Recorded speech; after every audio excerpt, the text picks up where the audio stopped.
In that type of situation, if ICE shows up at your business, they're probably trying to check for illegal workers. We've all heard stories where ICE would show up at maybe a factory setting and employees would literally run away or flee. Sometimes that happens with employees because of the culture where the employees are really working lawfully, but they have such a distrust of the federal government and the immigration system based on things that they believe to be true, which may not even be a factor. If ICE shows up at your company,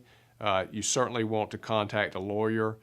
get some legal advice, get somebody who can talk to the ICE agents without you talking, find out the extent of their investigation, find out what they're doing there, find out if they're there